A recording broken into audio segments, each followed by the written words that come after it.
હવે આપ સાંભળશો અરવલ્લી જિલ્લા સમાચારપત્ર, જેના લેખક છે અંકિત ચૌહાણ. અરવલ્લી જિલ્લામાં ઠંડીએ વિદાય લેતા ગિરિમાળાઓ સોનેરી રંગે રંગાઈ ચૂકી છે અને ગિરિમાળાઓ પર ગુલાબી રંગના કેસુડા તેમાં સોનામાં સુગંધની જેમ ભળતા જોવા મળી રહ્યા છે. ચૂંટણીઓની તારીખો જાહેર થઈ જતા અરવલ્લી જિલ્લાની આંતરરાજ્ય સીમા પર પોલીસનો બંદોબસ્ત ગોઠવી દેવાયો છે. જિલ્લાની ગિરિમાળાઓ રાજસ્થાનની સીમાઓ સાથે સંકળાયેલી હોવાથી અંતરિયાળ વિસ્તારમાં કોઈપણ પ્રકારની ગેરકાયદેસર પ્રવૃત્તિ ન થાય તે માટે ચૂંટણી વિભાગ સતત નજર રાખી રહ્યું છે. અરવલ્લી જિલ્લામાં ગરમીની શરૂઆત વચ્ચે ખેડૂતોને ક્યાંક મુશ્કેલીઓનો સામનો કરવો પડી રહ્યો હોય તેવું લાગી રહ્યું છે. મોડાસા તાલુકાના વર્થુ ગામે અચાનક આગ લાગતા 4 વીઘાના અંદાજિત 150 મણ ઘઉં બળીને ખાખ થઈ ગયા હોવાનું ખેડૂતો જણાવી રહ્યા છે. ખેડૂતોનું કહેવું છે કે સોમવારના દિવસે અચાનક ખેતરમાં આગ લાગી હતી. સ્થાનિક ખેડૂતોએ બોરની 3 જેટલી મોટર ચાલુ કરી પાણીનો છંટકાવ કરી આગ પર કાબુ મેળવ્યો હતો. ખેડૂતોનું કહેવું છે કે જો આગ પર કાબુ ન મેળવી શકાયો હોત તો નજીકના બીજા વાઢેલા ઘઉં તેમજ ઉભી મકાઈ પણ ખાખ થઈ જતી અને ખેડૂતોના મોંમાં આવેલો કોળિયો છીનવાઈ જતા પડા પર પાટો વાગવા જેવી સ્થિતિ જોવા મળી રહી હતી. ઘટનાને પગલે મોડાસા ડિવિઝનનું ઉત્તર ગુજરાત વીજ કંપની લિમિટેડની ટીટોઈ સબ ડિવિઝનના અધિકારીઓ પહોંચ્યા હતા અને સર્વે કરવા સહિતની તજવીજ હાથ ધરી હતી. ટીટોઈ સબસ્ટેશનના ઇજનેર જે પરમાર જણાવે છે કે ખેડૂતોને યોગ્ય વળતર મળે તેવા પ્રયાસ કરવામાં આવી રહ્યા છે. ચૂંટણીની તારીખો જાહેર થતાની સાથે જ ચૂંટણી વિભાગ દ્વારા લોકોમાં જાગૃતિ લાવવા માટેના કાર્યક્રમ કરવામાં આવી રહ્યા છે. મોડાસા તાલુકાના સરડોઈ સહિતના ગ્રામ્ય વિસ્તારમાં મતદાનને લઈને જાગૃતિ કાર્યક્રમ યોજવામાં આવ્યા હતા, જેમાં મતદારોને મતદાનના મહત્વ વિશે સમજાવવામાં આવ્યું હતું. વધુને વધુ લોકો મતદાન કરે તે માટે પ્રયાસ ચૂંટણી વિભાગ દ્વારા કરવામાં આવી રહ્યા છે. કેન્દ્રીય ચૂંટણી પંચે લોકસભાની ચૂંટણીઓની જાહેરાત કરતા જ આદર્શ આચાર સંહિતા અમલી બની છે. અરવલ્લી જિલ્લામાં આચાર સંહિતાનો ચુસ્તપણે અમલ જોવા મળી રહ્યો છે. જિલ્લામાંથી સરકારી મિલકત પરથી પોસ્ટર, બેનર સહિત 3000થી વધુ લખાણો દૂર કરવામાં આવ્યા છે.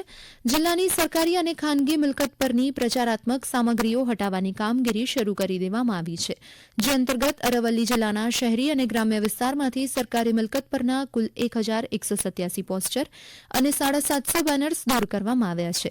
1000થી વધુ બીજચિત્ર અને ખાનગી મિલકત ઉપરના 7 પોસ્ટર, 6 બેનર, 36 બીજચિત્ર સહિત પ્રચારક લખાણ દૂર કરવામાં આવ્યા. તો નિષ્પક્ષ અને ન્યાયી વાતાવરણમાં મતદાન થાય તે માટે જિલ્લા ચૂંટણી તંત્ર સજ્જ હોવાનું જિલ્લા ચૂંટણી અધિકારી પ્રશસ્તિ પરીખે જણાવ્યું હતું.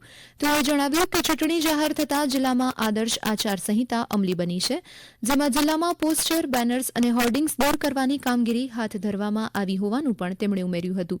નિષ્પક્ષ રીતે ચૂંટણી કાર્યવાહી થાય તે માટે ચૂંટણી સંબંધી કોઈપણ ફરિયાદ મતદાર સંબંધી હેલ્પલાઇન સર વિઝિલ મોબાઈલ એપથી પણ ફરિયાદ કરી શકાશે, જેમાં 100 મિનિટમાં ફરિયાદનું નિવારણ કરાશે તેમ તેઓએ જણાવ્યું હતું. આ ઉપરાંત 1950 ટોલ ફ્રી નંબર પર કોલ કરીને પણ ફરિયાદ કરી શકાશે.